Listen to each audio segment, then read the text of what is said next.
Okay, so this is Juneau Gastineau Rotary Club on Thursday, February 25th, 2021. And we are very pleased to welcome today one of our own Juneau residents, Rebecca Carrillo, who serves as the Honorary Consul for the Philippines. So she's going to tell us today about the Philippine community here in Juneau and her role as Honorary Consul. So Rebecca, I'll turn it over to you. Make sure you're unmuted and you can share your slides. Hopefully Julie has that all set up. Glad to have you. Good morning. Can you hear me? Yes. All right, perfect. Good morning, everyone, and thank you, Lori and Amy, for inviting me to join you all today. It is an honor, and I'm looking at the list of individuals in this group and pretty distinguished people in this group. So it's quite an honor to be here, and I hope that the information that I'm going to be sharing today would be helpful and of interest to you all. I am, Amy has been so kind to help me with the Zoom presentation. I'm admittedly a very untechy person, so hopefully I'm not going to run into a lot of blunders here. So I'm going to get into the presentation here. Oops, I already lost you guys. So if you can look for that little blue video thing, you can always find us. We practiced a little bit yesterday, but it's always a challenge, new technology. Sorry, you guys. So I'm just looking for Amy. I'm just looking for my slides now. Oops, wait.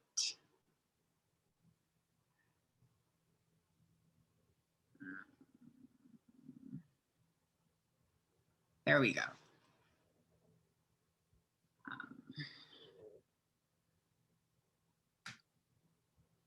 So are you seeing the share button then in the Zoom? Yes.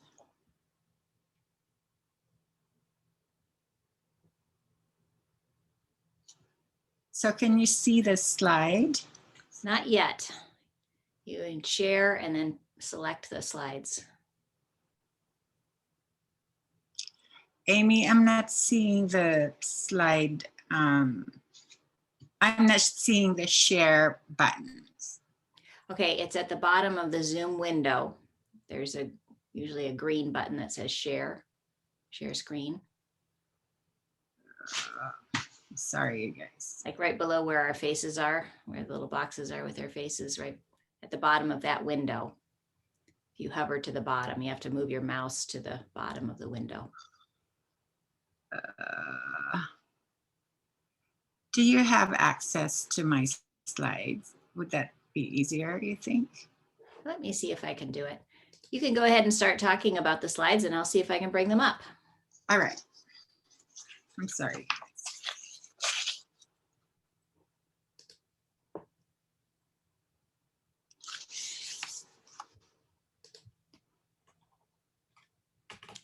Go ahead. All right.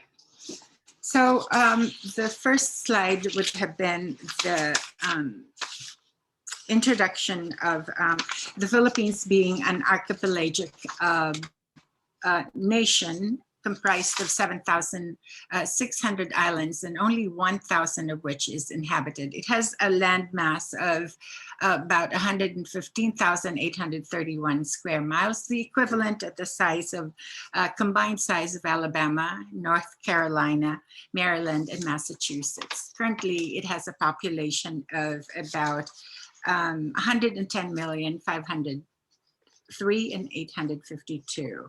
And that's data that's the current estimate or 2022 estimate from the United Nations.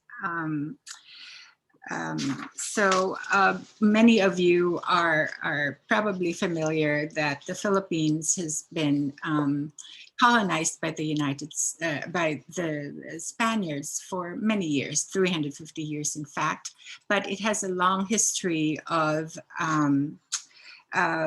combined Asian, European, and American influences. Thank you, Amy.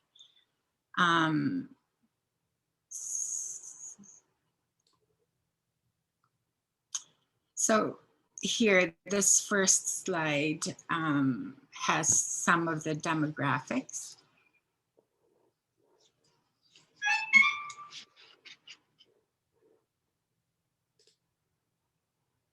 Should I go on?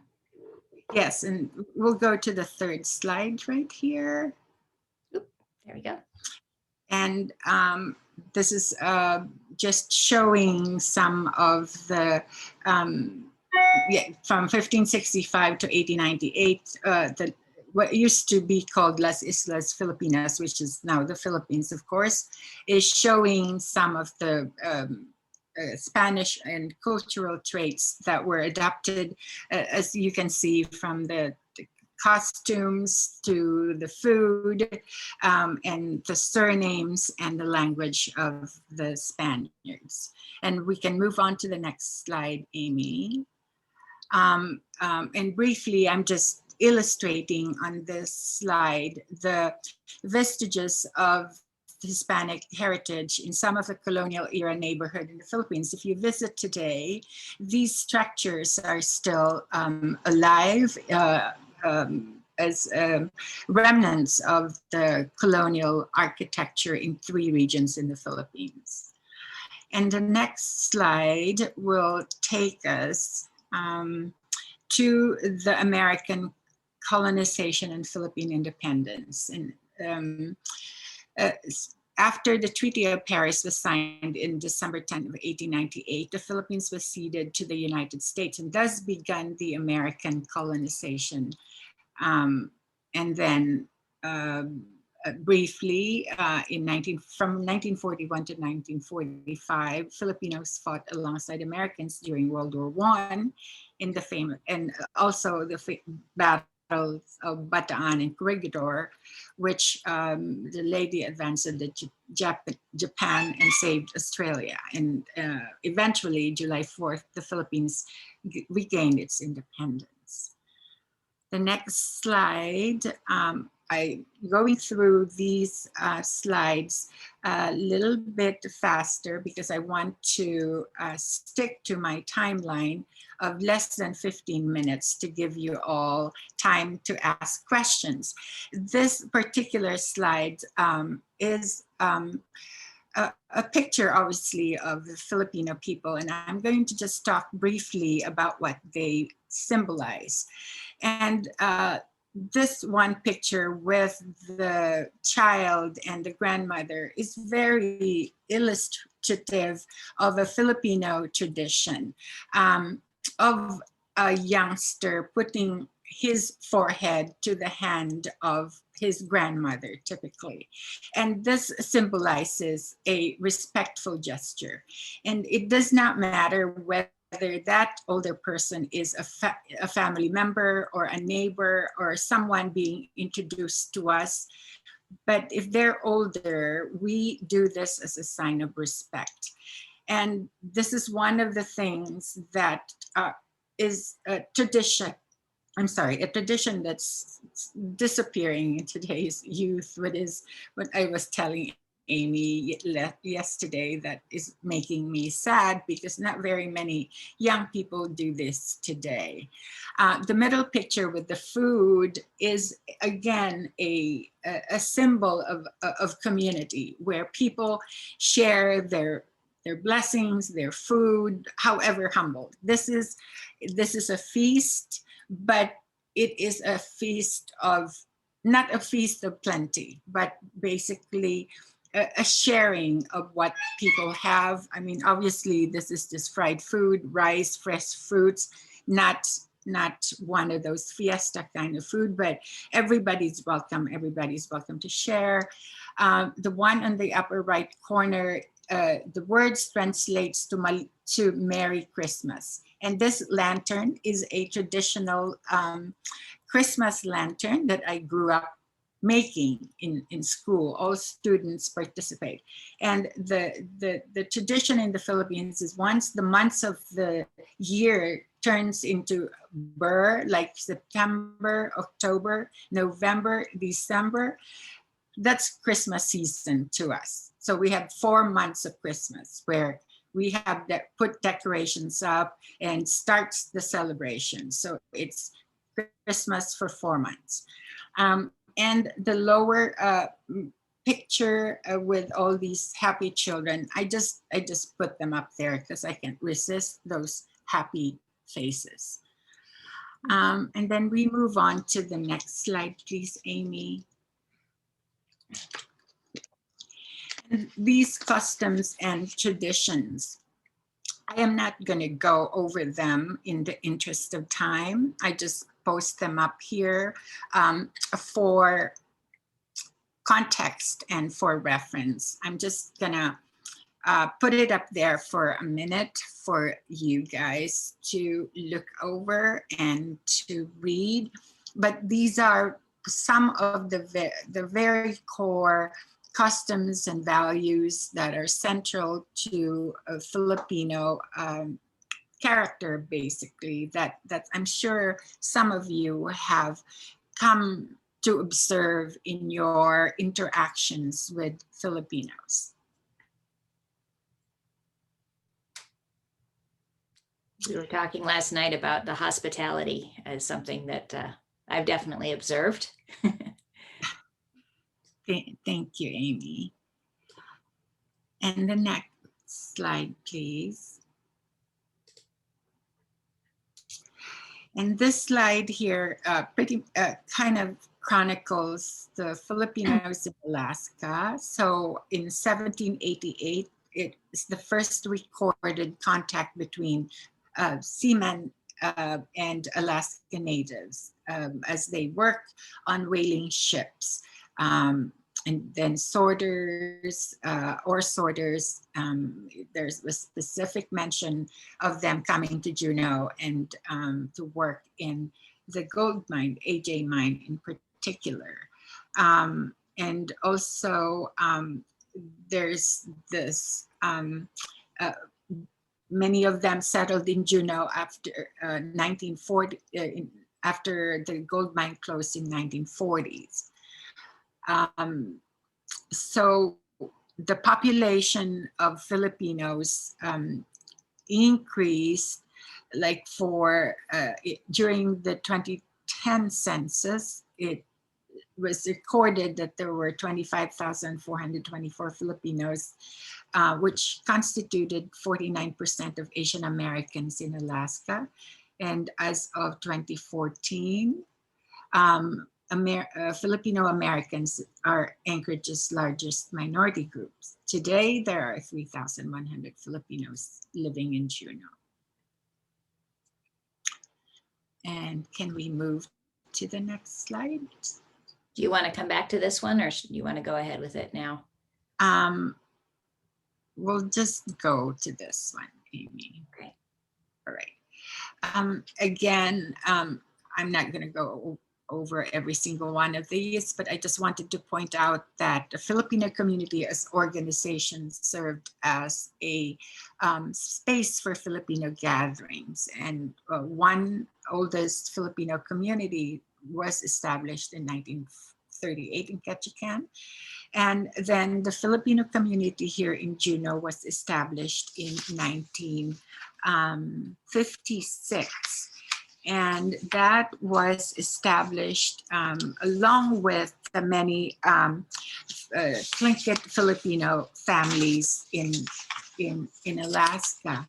And the Tlingit Filipino families here in Juneau, they were basically, concerned for their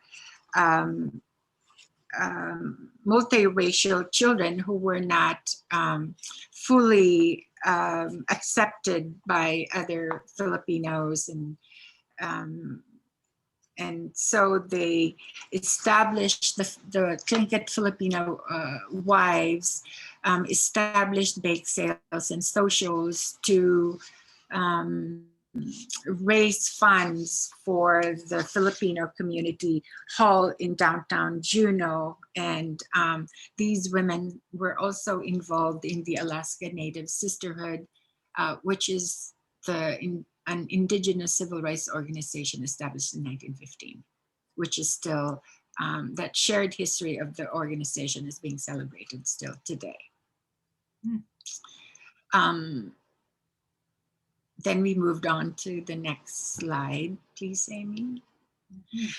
I put, thank you. I put these photos here because I know the top one here is the photo of what we call the ati-atihan.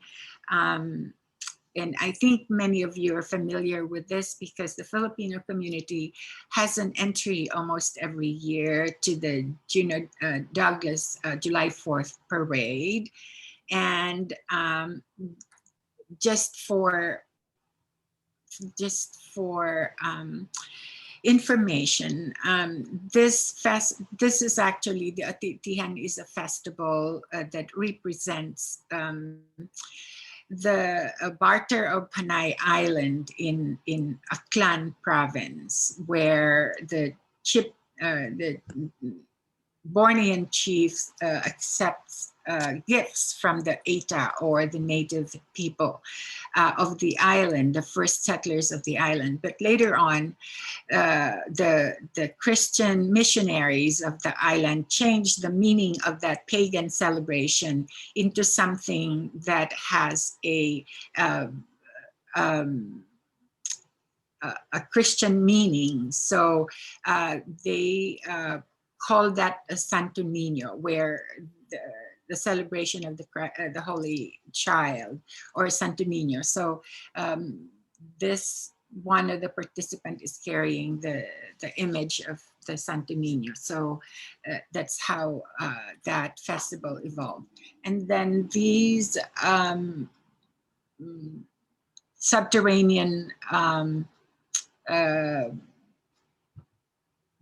destination in Palawan, and the Maui rice, which are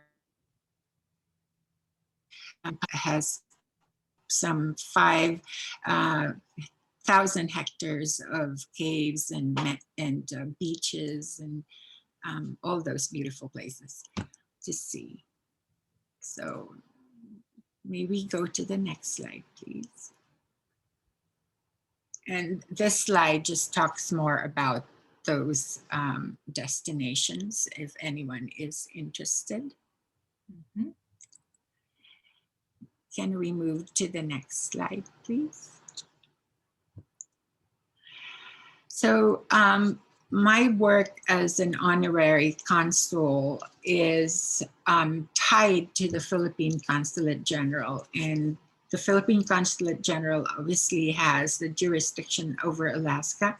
It has other missions in Northern California, Nevada, Washington State, Oregon, Montana, Colorado, Idaho, Utah, and Wyoming.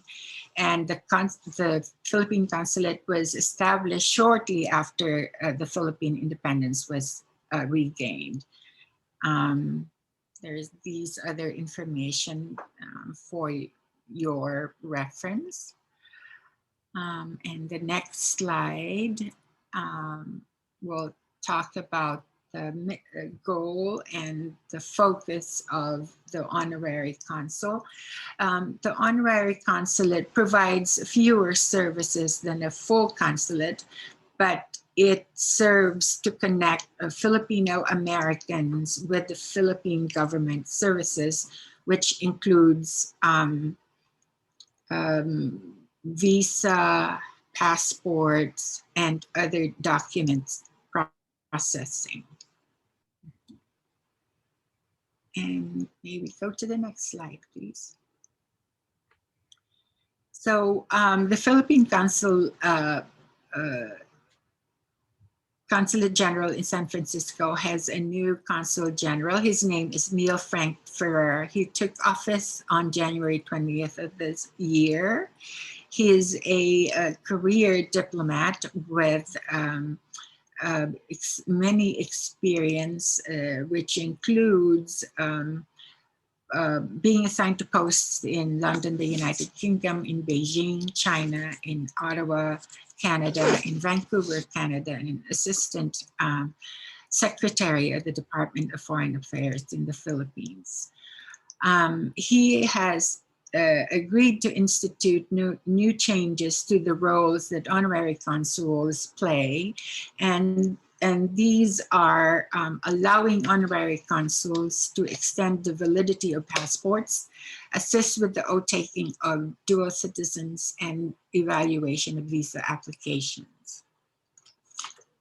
And I was telling Amy last night that these are significant in light of the current pandemic situation, because these services today are only available out of the consulate office in San Francisco. But if I'm able to do these services here, this will help people because it's significant in that it would not require people to go to the expense of traveling to San Francisco, miss, work and all the inconveniences attendant to having to travel the distance to San Francisco. So I'm looking forward to that. I mean, I can go to Cordova, I can go to the Matsu, I can go to Fairbanks, I can go to Anchorage instead of those people traveling to San Francisco. So I'm really looking forward to being able to support the Filipino American community through this process in my role. So can we go to our final slide, Amy? Thank you very much. So I've just included this update of the Filipino community here in Juneau. And what we had been doing so far is that in order to assist with the homelessness issue in the community, the Filipino has agreed to lease the Philcom Hall to the Glory Hall. While the former facility is being constructed in the valley. As many other similar operations, the gaming or bingo at the community has been suspended. The Filipino Community Hall used to be open to being rented for functions, social functions. That's still a possibility if any of your group wants to hold, or anyone a big function, but we just have to be coordinated with the president of the community and Maria Lavishak, who is the director of the Glory Hall. The Philcom donated to 34 local nonprofits during the holidays. The Filipino community has a $30,000 endowment fund at the UAS for deserving college students of Filipino American descent. And we continue to provide scholarships to middle school, high school, and college students every year. So that concludes my presentation this morning, and I welcome any questions you may have. I may not have all the answers, but I am more than happy to look into any of your questions and get back with you. All right, well, thank you very much. Do we have any questions this morning? Pam. Yes, well, thank you for your presentation. I was just wondering if we used to have a member, Lucy Ibasati, in our club, and I was just wondering if you are related to Lucy or Lilwyn Ibasati. Yes, related to Lilwyn by marriage. Yes. All right, thank you. Thank you. Right, anybody else? Yes, Annette. Yeah, I was just going to say our international fellowship went to the Philippines 2 years ago, year before last year. And I actually spent a month over there. If you have any thoughts of going, go. It's a phenomenal country, phenomenal cultures, and really amazing Rotary clubs that basically put us to shame. They tackle subjects so difficult that it's hard for us to comprehend. Anyway, it's an amazing country. You should go. Thank you, Annette. That's lovely to hear. Thank you very much. All right, anybody else have any questions? Yes, Jill.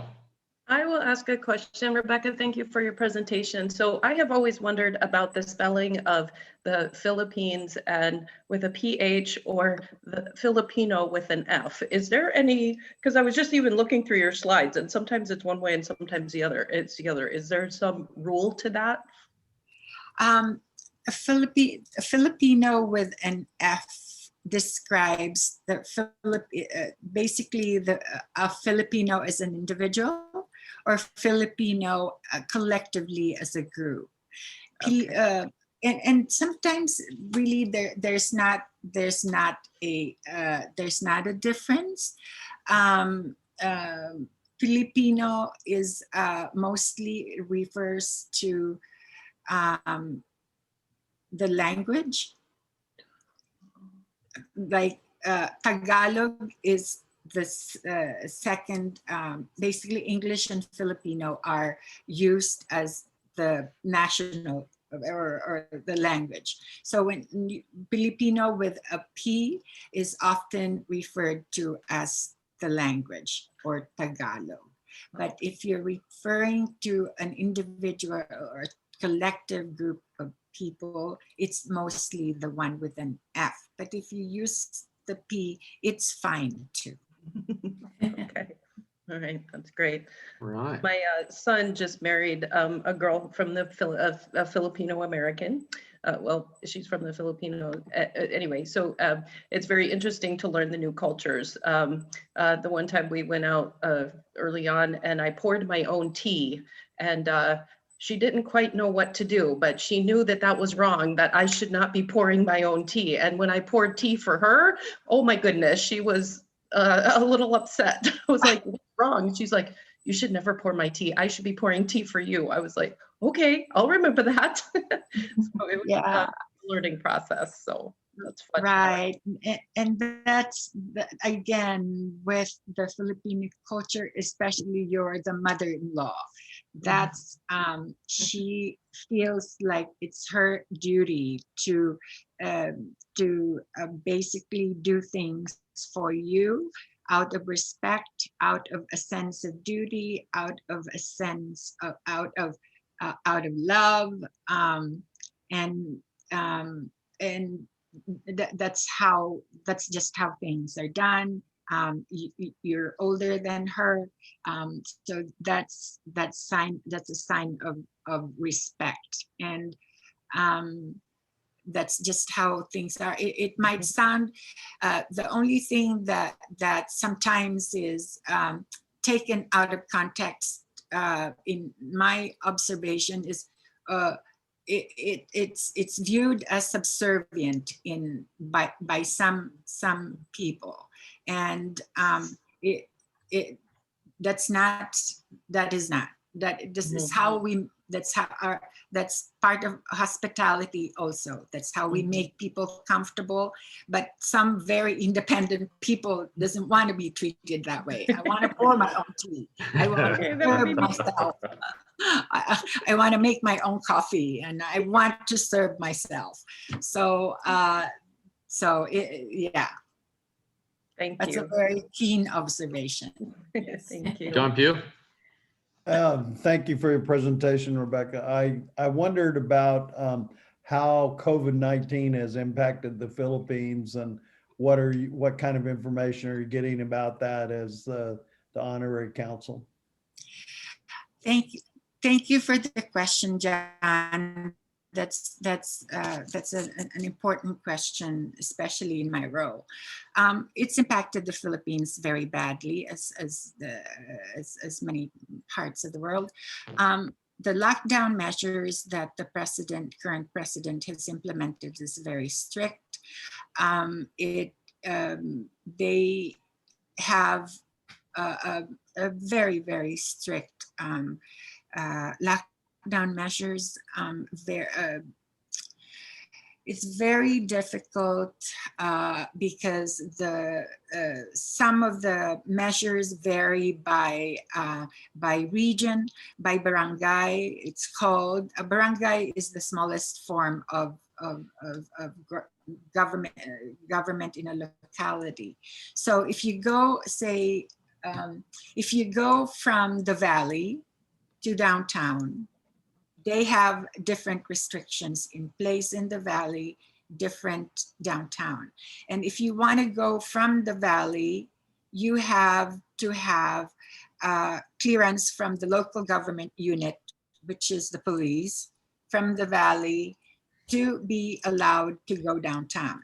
And there are, depending on the rate of COVID-19 cases that you have in the valley, if it's high, the valley location might have a curfew, might have instituted a voucher program, which means that you have to have some kind of a permission or a certificate card that says you can only go out for essential necessities, which is to go to the hospital, to go get groceries, to go come to an aid of an ailing relative or something like that.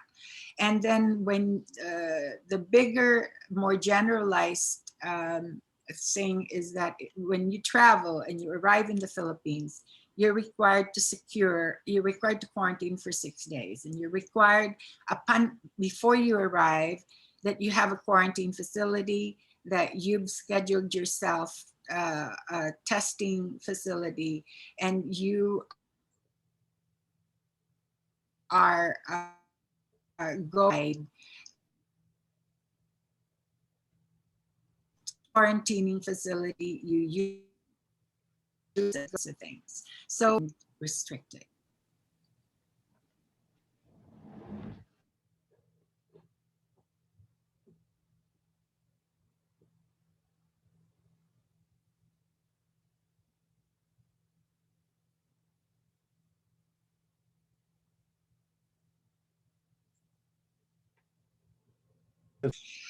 If you are a balikbayan, balikbayan is a collective term that is applied to Filipino Americans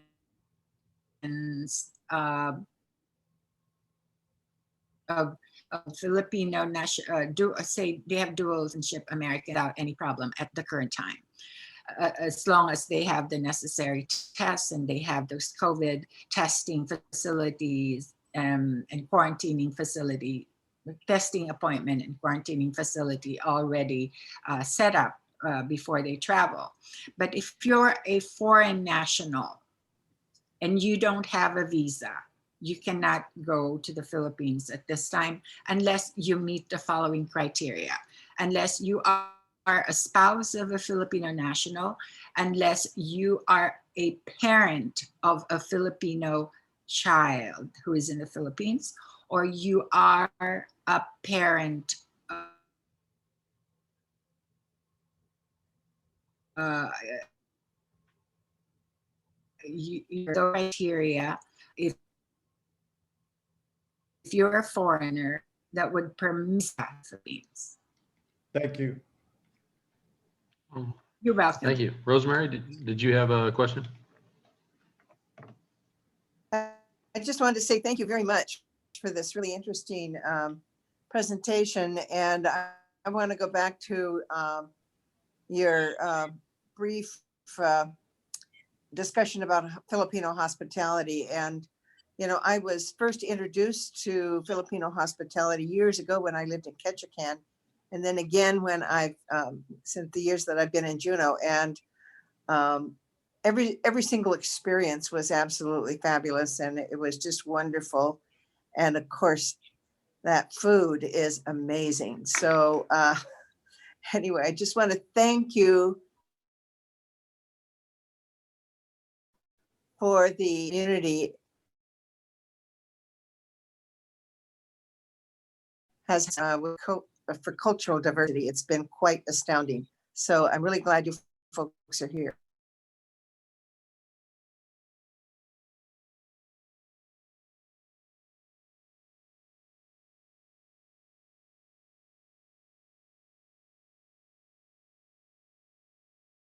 About our contribution to the community, I will pass along to the boards and board members and general membership and everyone I meet, the Filipino community. I will share this with them.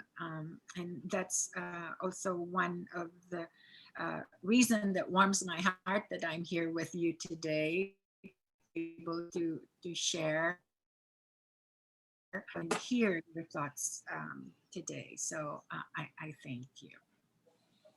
All right. Thank you. Got time for one more question, if there is one. Go to the back page, go to the front page. Nope. Amy. Well, I was telling Becky that when we lived in Barrow years ago, we were really shocked that there was a large Filipino community up there. And I just wanted people to be aware that there are Filipino communities around the state, you know, not just even in the larger cities. And a part of it may have to do with working in canneries historically, but even in Barrow, where they found that there was an environment that would welcome them and good paying jobs. And so, you know, people went up there and they showed us great hospitality up there too. And Becky, I don't know if you have anything more to say about the pockets of different Filipinos around the state, which I thought was pretty interesting. Oh, sure. Because when I was working for the state, I'm not sure if I told Amy, the 33 years that I've worked for the state, I've only worked with public health. And that job has taken me to the many places in Alaska. And I've noticed that Filipinos are in every places in Alaska.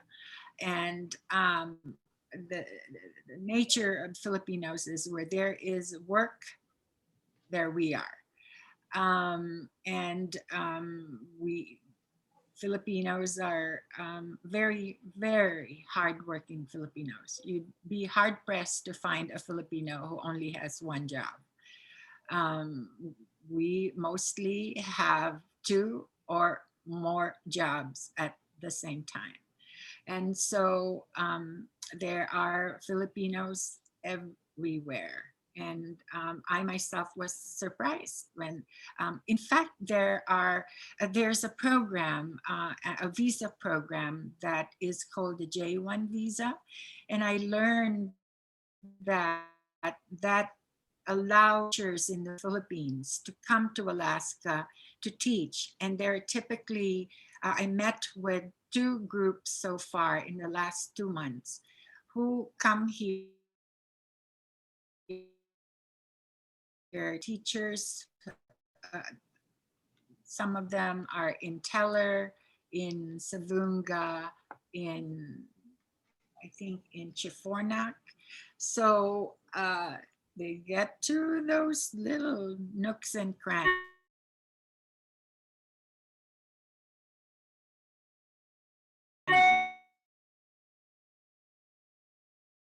So, and I'm very happy that the community has welcomed us very, very warmly and has supported us also and allowed us to thrive and allowed us to pursue this proverbial American dream. So we're very, very thankful and very appreciative of that as well. All right. Well, thank you very much, Rebecca. It's great listening to you and learning more about the Philippines and how they've impacted our state. And